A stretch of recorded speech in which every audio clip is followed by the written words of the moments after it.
Hi, everyone, and thanks for joining us. Good morning or good afternoon, depending on where you're joining us from. We just opened up the webinar, so people will be joining. I see people are joining now. So I just wanted to say thank you for joining our conversation today. We're going to be talking about lateral partner interviewing tips for both sides of the table. And our panelists today are going to be Keith Wetmore and Richard Hsu.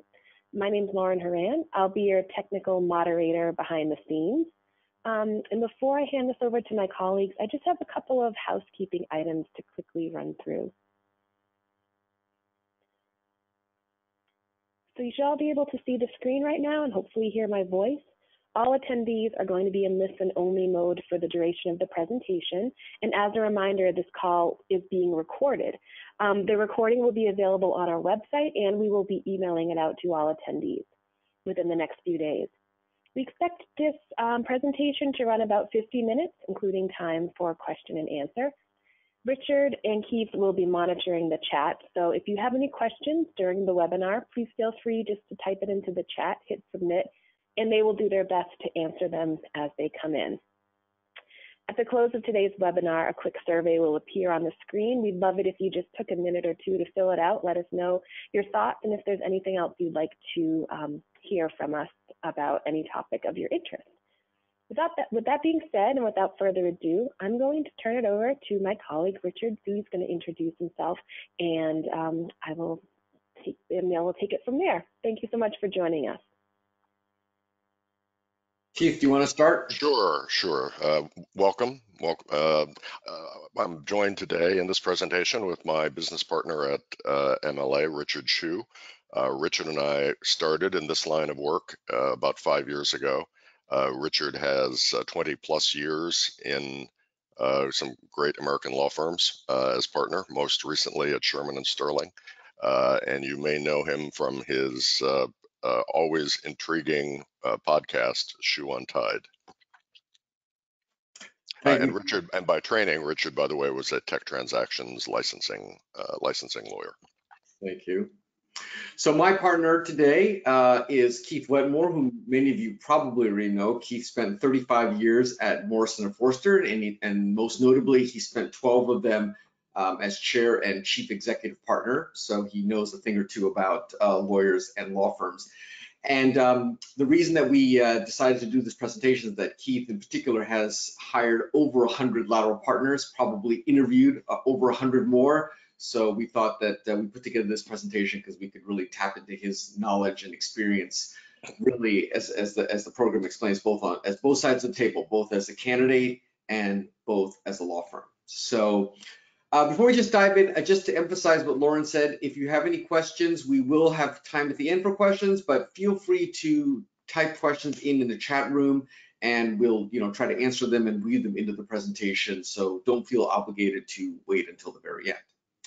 So with that, Keith, let me start by getting your thoughts on why is lateral partner interviewing different from other types of interviewing? Well, first off, generally, a lateral partner hire is, it's one part job interview, but it's really 3 parts small M&A transaction. Generally speaking, lateral partners are moving work with them. And so the focus of the conversation becomes only partially an exploration of expertise, but largely an exploration of how the combination is accretive to the new firm and to your practice if you're the candidate. Then, of course, what's always shocking when you describe lateral partner interviewing to someone in another line of work, particularly an HR-related line, and you tell them that there are going to be a dozen or more interviews, and at some firms, 3 dozen, people roll their eyes. Obviously, in corporate America, you interview with your boss and maybe your boss's boss and somebody in HR, and that seals the deal. So you do have to be prepared to tell your story many times, and never assume that what you tell one partner will be disseminated to anybody else necessarily. And so you have to get your mind set to tell the same story many, many times. Don't let yourself, apologize apologize for repeating yourself, because you're not. You're talking to so many different people that it's, that's just part of the story. And also, when you're speaking to so many people, it does allow you to course correct. I mean, you may hear things, for example, that resonate with a firm, and it's good to remember to to retell that part of your story in that way for future parts. Yeah. In particular, I know I like language you use, Richard, which is to be prepared to tell your career story as a narrative arc. Mm. Because it's kind of an opportunity to weave a story that elides over some of the warts in your resume and makes them part of a larger story. For example, when you talk about your relationship with FedEx, for example, that might be the explanation for one of your moves on your resume between firms, because a conflict developed that was not allowing you to take a major portion of work for FedEx, and you really made that move built around the client. And so making your story arc client-centric, practice-centric, rather than sounding like an associate who, my wife got a new job in a new city, and so I moved there, and then I didn't think I was getting the training I wanted, so I moved here. Have it be part of a client-based story arc. Yeah, totally. I totally agree with that. I agree completely with the point about making note of what resonates, to make sure you remember that, make sure to repeat that in the future, and then the story to definitely weave in things like moves and other opportunities. And as you noted, nobody's there to audit your story. A little revisionist history is to be expected. You're an advocate, after all. Be an advocate for yourself. Totally. So how do you suggest, what is your recommendation to candidates on how to prepare for a lateral partner interview? Well, frankly, we're couching most of this conversation from the candidate side as though the candidate wants the job. And I generally recommend, even if you don't know if you want the job, to act like you want the job. You'll have many, many opportunities to say no. You'd like it to be your choice to say no, not the firm's choice to say no. So I would spend an hour or two on the firm's website generally. It'll make your questions better informed, make the questions more useful to you too. And it'll help you from making boneheaded questions like, let's say, a firm doesn't have a London office, and you don't notice that, and you want to know a little bit about their English law capability. It's much better to be asking a question about, how do you staff your English law matters? How do you manage matters that have an English law component, as opposed to, tell me about your London office. So a little time generally with the firm, also to get a sense of how they want to present themselves to the world, which is something you can test in the interviews against how they present themselves on their website. And then, of course, spending some time, you'll almost inevitably get a list of the partners you're talking to before you meet with them. And so looking at their bios, and by the way, a recruiter's secret, look at their LinkedIn instead of their law firm bio.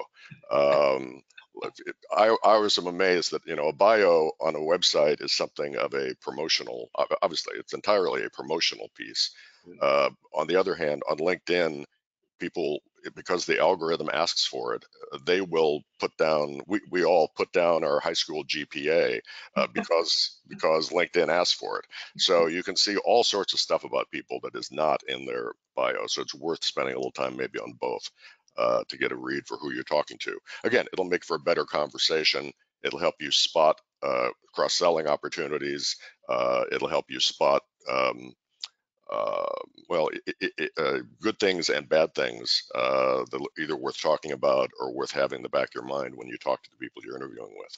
Yeah. I also think it's good for candidates to prepare some questions because you never know how the interview goes. And if you're asked, do you have any questions? I think, sometimes the interviewer, it looks good. It shows the interest. It shows that, you took Sure. some time to think about it. So Yeah, almost. Yeah, you have to be prepared. There will be some bad interviews. Yeah, I mean, some of our colleagues in law firms are not great interviewers, yeah, and they will come. And so you have to be prepared for the occasional person who comes in and just says, "What can I tell you about the firm?"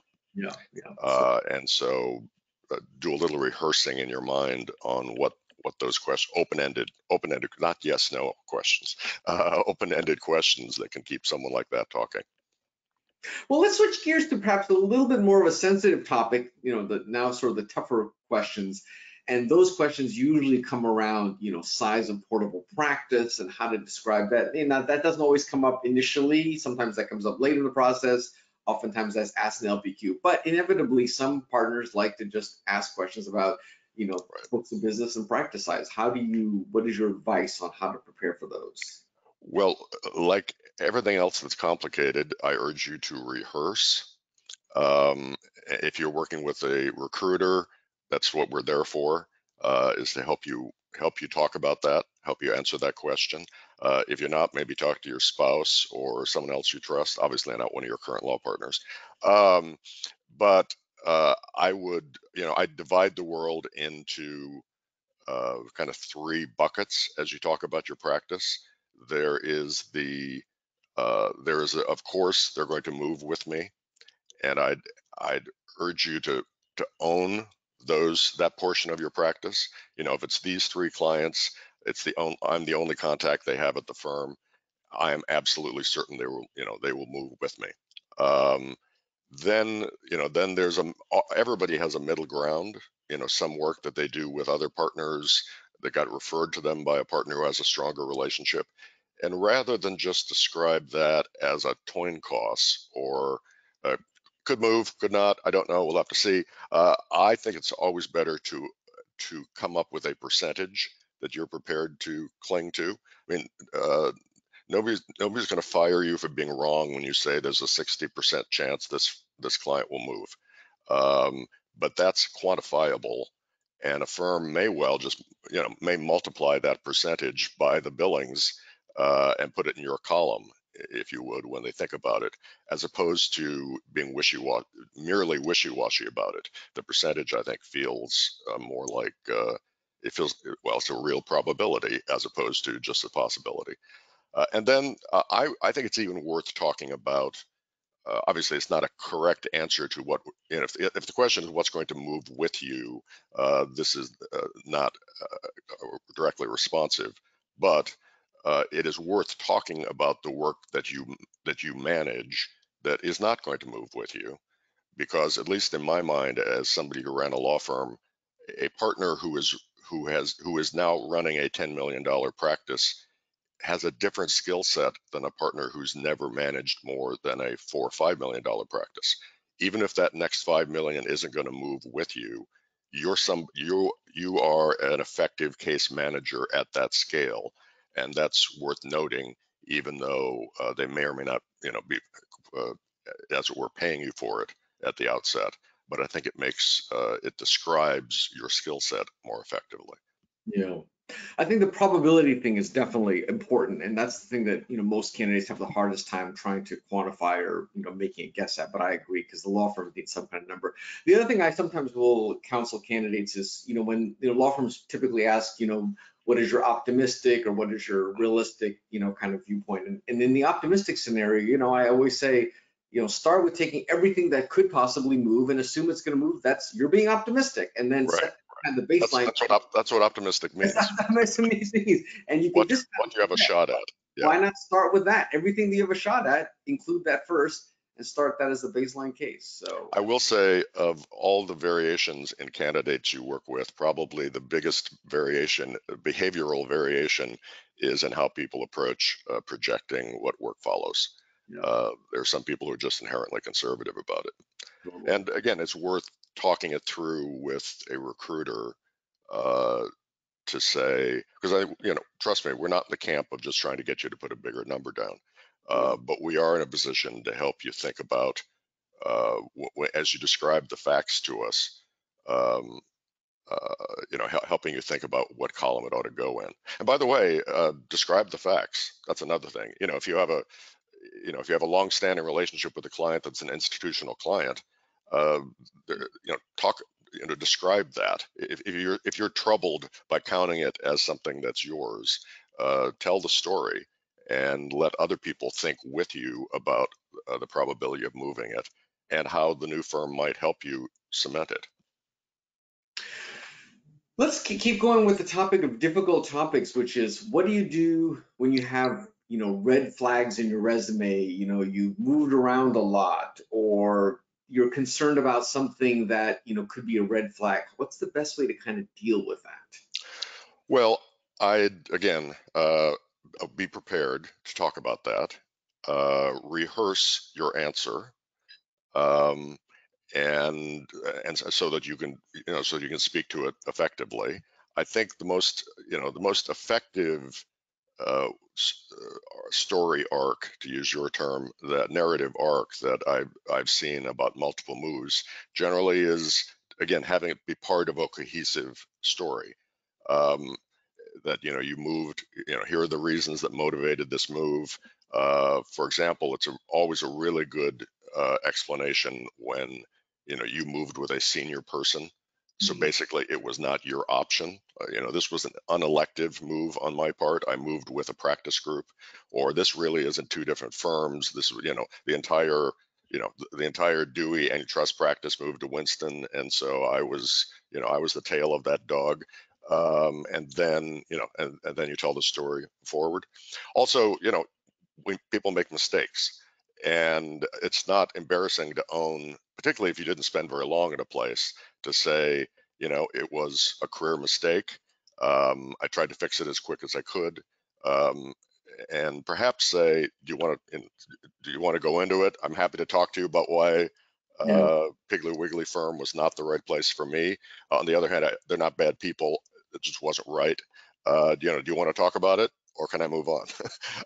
Because dwelling on bad career experiences is not the best way to spend a interview. So you need a narrative arc that is not overly defensive to describe something. Also, the other thing that you have to be prepared to talk about is if you've had a drop off in your hours. If you've had a couple of low hours years, or your practice has dropped off. Again, be prepared to discuss it. Have it put in context. If that is anomalous for you, for example, if you build 2,200 hours for a decade, and then you've had two 1,200-hour years, make sure you talk about all those years where you build a lot more. That it's not you. It was what happened to your practice, or at your firm, or to a client that went away. And then obviously try to weave that. If there's light at the end of that tunnel, if you have new clients, new opportunities, you see that changing, or indeed if that's part of what's motivating a move, have that happy story woven into the arc of how you explain what's gone wrong of late. Yeah, I definitely agree with that. I mean, I think it's very tricky, or it can be very tricky to talk about these things, or you want to talk about it because you want to address it and not look like you shy away from it. But then it's also, you also not, as you pointed out, you also try not to look defensive about it. Right. I mean, we worked with a candidate recently who, as we described to the candidate, in his world, the firm he had left after a long career, that leaving might have been a mistake, and so the candidate wanted to talk a lot about why he left an established firm and went to a lesser known outfit, and we said, people really, you're not a job hopper. You don't need to. People probably won't want to talk about this very much. Yeah. And so, it was, you can, don't be prepared to talk at some length, but don't volunteer to talk about things that people may not want to dwell on. Yeah, totally agree with that. Well, sticking on the topic of the candidate viewpoint, what are some good things that the candidate should ask to see if the firm is a good fit? Well, of course, you want to explore whether the new firm has the practices you need to do what you do.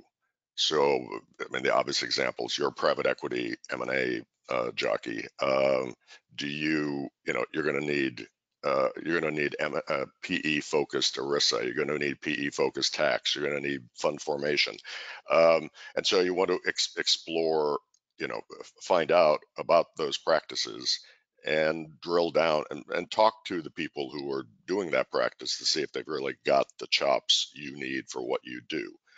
Now, this kind of exploration is also a great opportunity to sell yourself, because you're exploring.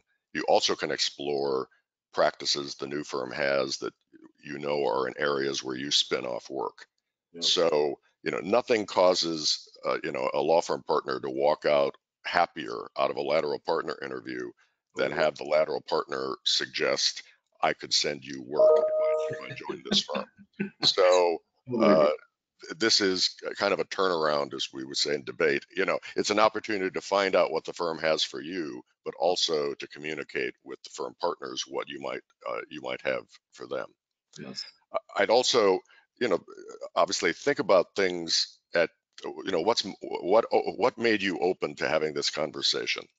What is a pain point at your current firm? Which are the pain points at your current firm?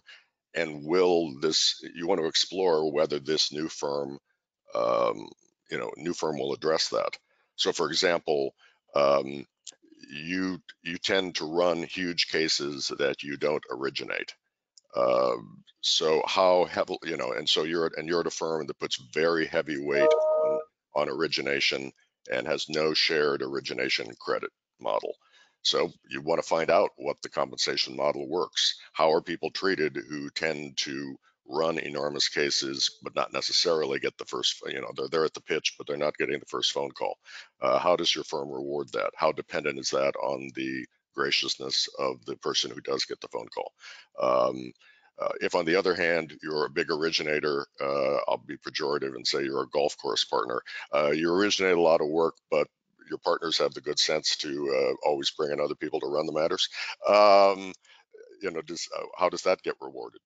If you're at a firm that is punishing you for that, and because, let's say, you have lower hours because of it, because you do more time business generation, how does the firm deal with people like that?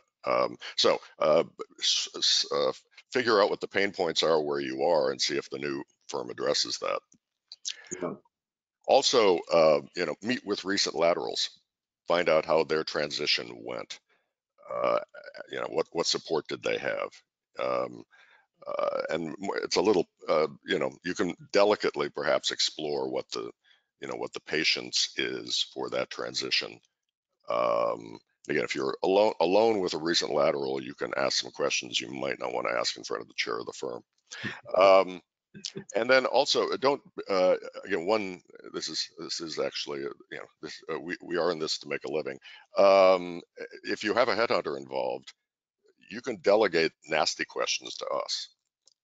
Things that you're a little embarrassed to ask.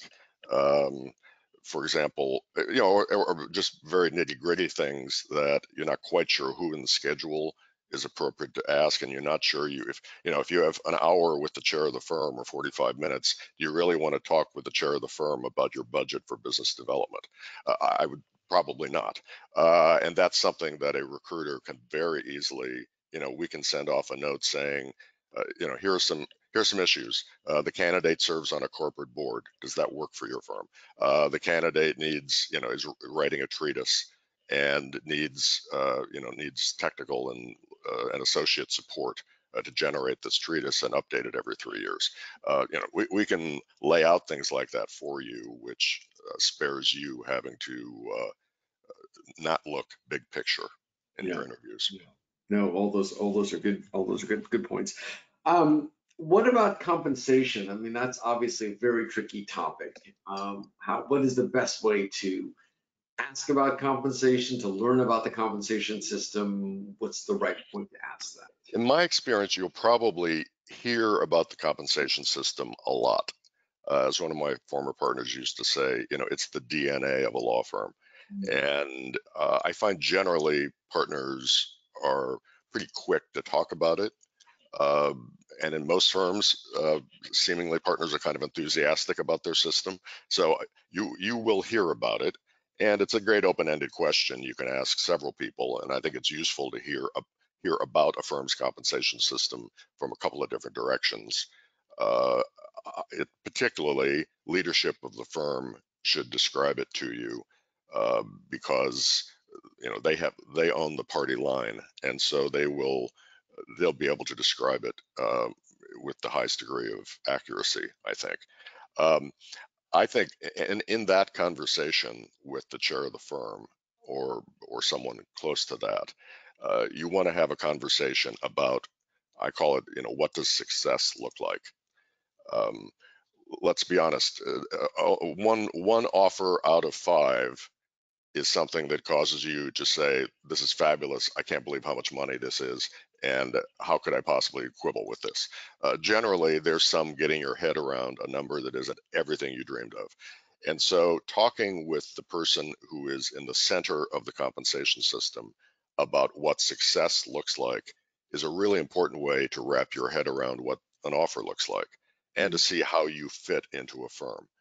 So it's what success looks like, what would failure look like, what are the consequences of success. So just, you say to the chair of the firm, what would a year from now or a year and a half from now, what would success look like for me to come over? And what are the implications if I achieve that success for my compensation? Yeah. Because that's the person you'll call up if you're unhappy in a year and a half with what comes out, from the compensation report. So you want to be able to, call him or her on that prior conversation, and also it sets. And if that person is someone of substance, they will remember it and they will stand by it.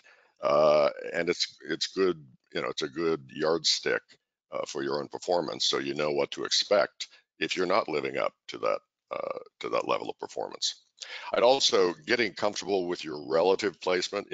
Law firms are all about, it's 1 part absolute numbers and 2 parts relative numbers. And so, being specific about what the people at your level, what the partners at your level of compensation, what their contributions look like. What about the people at the level above me, above where you're proposing to put me? What do their contributions look like? And what do the people at the level below me? What do those compensations? What do their contributions look like? Because that helps you assess how the new firm is valuing you, how they see you fitting in, and again, a direct conversation about what does it take for me to move up the next notch. Again, what does success look like? Yeah, and that's the same is true, for non-equity. Again, if you're coming in, for example, as a non-equity partner, it's probably more intuitive to ask in that context. But again, relevant to ask, what does it take to get me into, what does it take to get into the equity? Yeah. What does that look like? Describe to me the people who just got promoted into the equity. That you don't have to have names attached necessarily. And in any of these circumstances, the leadership of the firm probably won't attach names, but they'll describe, here's partner X, partner Y, partner Z, and what their contributions look like. Yeah, I definitely agree that, especially for non-equity partners, they need to understand what it takes to become an equity partner, and or if the compensation has a large bonus component, as you talked about. Right. Yes. Yeah. How do bonuses get allocated? What are my odds? What percentage of the partnership gets bonuses? What's the average size look like? And again, what kind of performance would it take for me to get a bonus? Yeah. Well, let's change gears, and now let's move to the other side of the table. Now you get to play the hat you actually wore. From the law firm side, what sort yes, of it's worth noting that I, of course, have never interviewed as a lateral partner for a job, so I lacked career imagination, having stayed put in the same place for 35 years. I was just gonna say, have you ever had to do any of this yourself? But okay. Yeah, do as I say, not as I do. Yeah. So on the other side of the table. Yeah, on the other side of the table. Well, I think the overarching observation is if you're running recruiting at a firm or running a firm, it's like every other thing in a law firm. You cannot, you can never have absolute control over your partners. You will never be able to get them to do everything I'm about to describe, or anything else. So that's in many respects the challenge. First, you have to provide context for the business case for a lateral hire. We are trained as lawyers to be skeptics. And so assume your partners are walking into a room in a mode of skepticism. And so make the case before they go in the room, and then urge them to read the damn stuff. That's the problem. But the worst possible interview is where an existing partner walks in, meets the lateral, and says, "Now, tell me why are we talking to you?" And that's not unusual. I mean, I've heard a lot of horror stories like that. It's actually scarily common. And then there's the thing that because we're skeptics, there's this thing I call the Inspector Clouseau syndrome, which is there are some of your partners who will assume that if they don't drill down on every wart in a candidacy, everything that could possibly go wrong, anything you've ever, every job change you've ever made, if they don't drill down, God knows no one else at the firm is going to do it. Yeah. And so, it's hard to preempt that, but I actually have a lot of theories around how to manage it. First, what you want to do, of course, is have people go in a mode, that I'd call kind of the, it's in inquisitive cell mode, asking a lot of questions, but being in a place that generally you're speaking well of the future of the combination.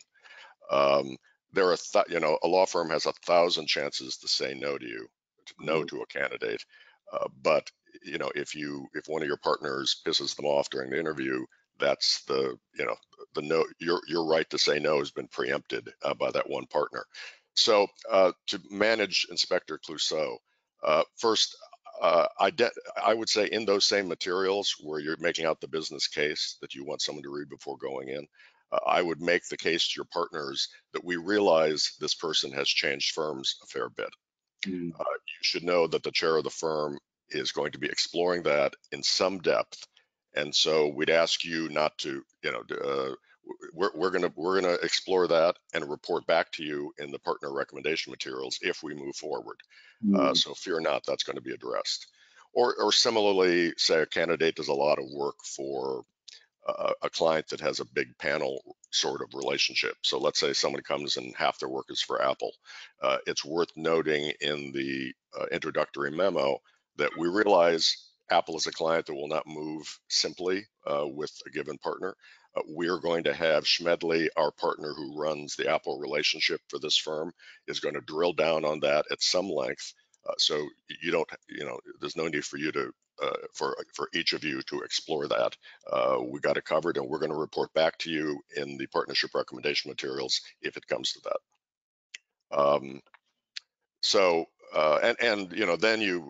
Then you make sure, of course, you do that. Someone does actually have to do that, and you follow through on what you're doing, which is, of course, the best way. I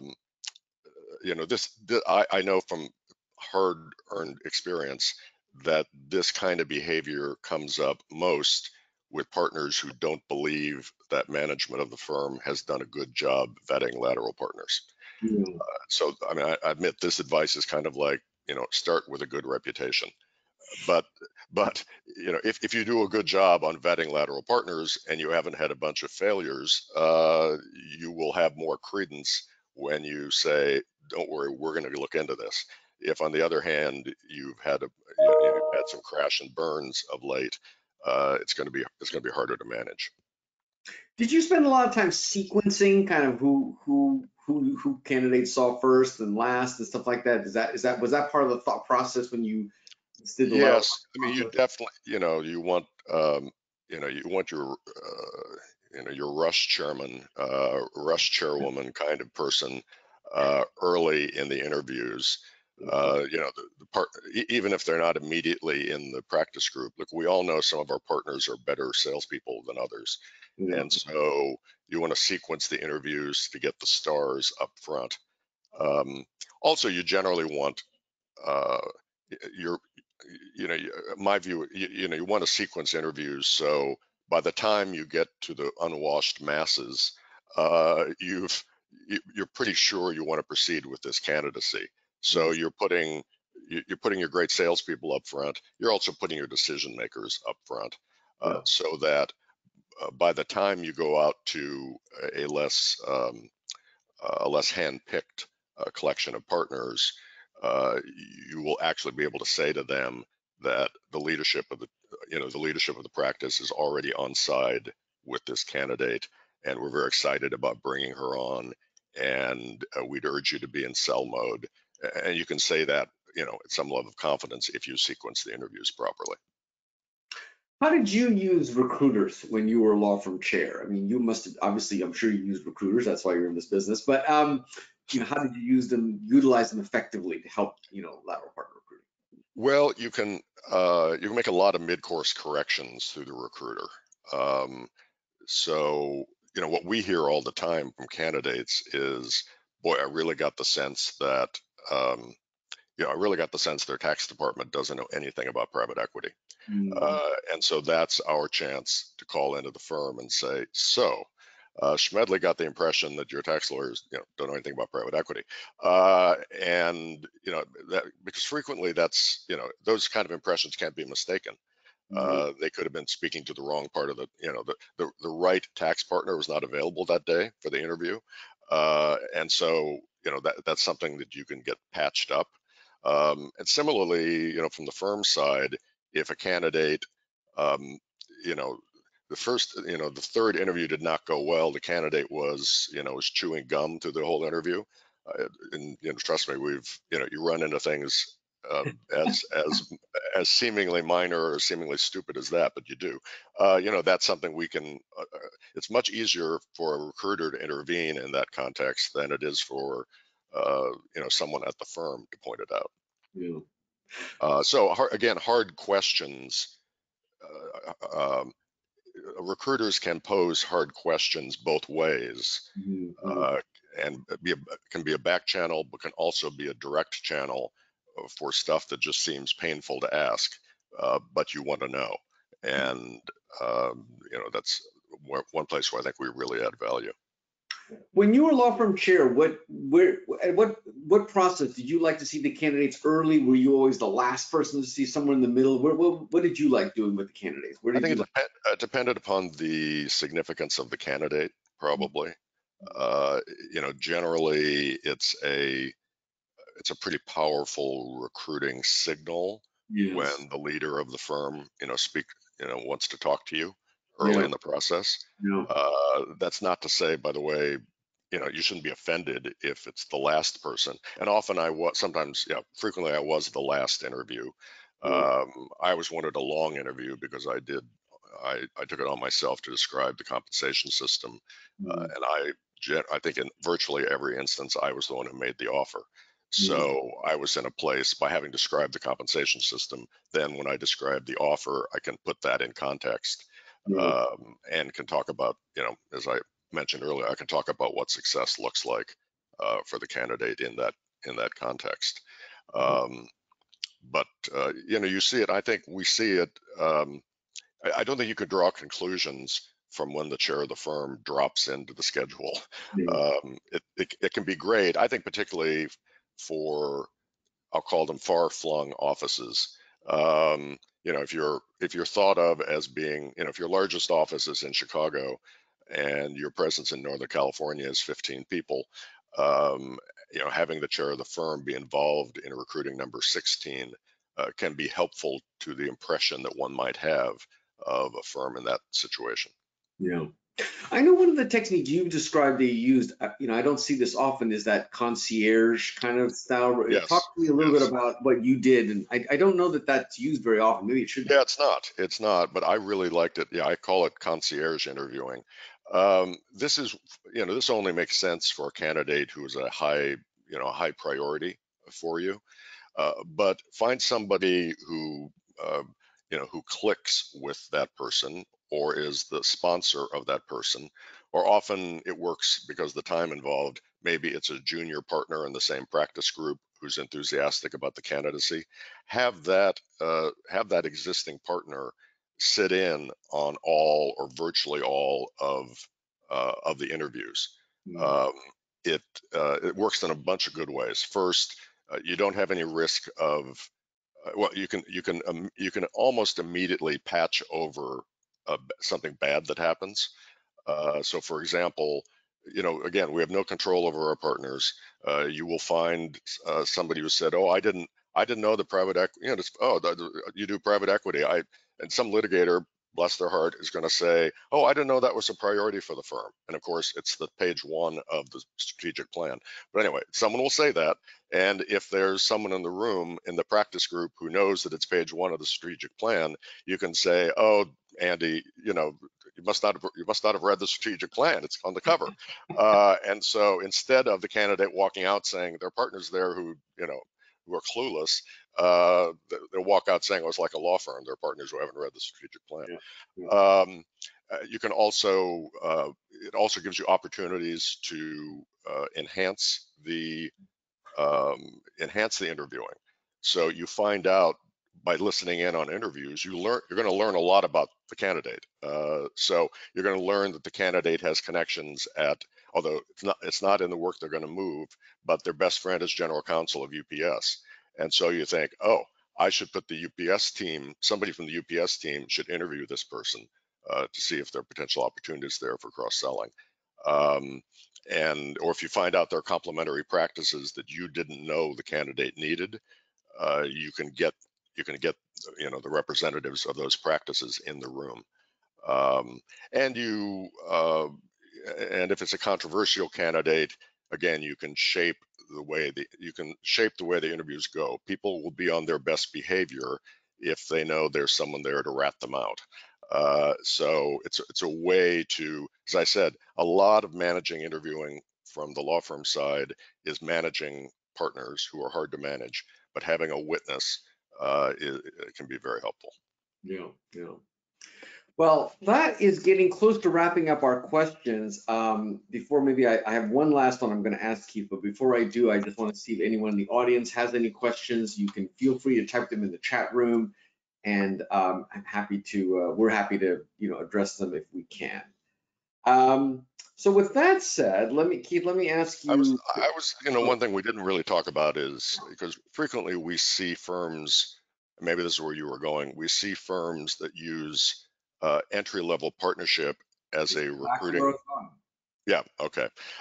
Yeah. I mean, frequently you can recruit very good young talent, early career talent, by offering partnership to somebody who's at a firm with a more established practice in that area, but is not making partners right and left, in part because they have a very established practice and they don't need to.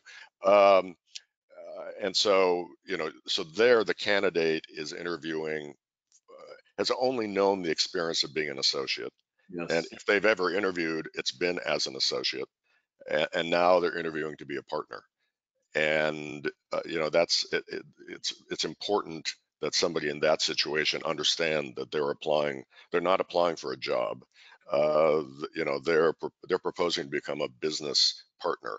And so they have to, that's, lowercase b business. They have to think of themselves as somebody who runs a practice. Even if they're not moving with work, they have to be prepared to present themselves as somebody who is strategic, as opposed to merely a talent hire. And again, that's where rehearsing with a recruiter can be very helpful. Talking with friends who are partners at other firms, but it's a different job. Yeah, and it's a totally different process too, right? Associate recruiting. Right. Yeah, of course. Yeah, associates get hired. Right, associates are likely to get hired after 3 or 4 interviews, and as we said, partners a dozen or more. Yeah. Well, Keith, it was obviously you have a lot of experience with this, and that's why we're doing this. So I think that will wrap it up for us. Lauren, I'm going to reach out to you to turn it back over to you to wrap us up. Thanks so much, and thanks everyone for joining us, and a special thanks to my colleagues Keith Wetmore and Richard Hsu for their knowledge and advice. If you have any questions that you'd like to reach out to Keith or Richard with, or comments, I have their contact information on the screen now. They welcome anyone to reach out and get in touch with them. As I mentioned at the beginning of the webinar, we do just have that quick survey. It will show up on your screen once the webinar ends, if you wouldn't mind taking a minute or two, sharing your thoughts with us. And again, we really appreciate you joining us. Thanks again, be well, and have a wonderful rest of your day. Thanks much. Thanks very much.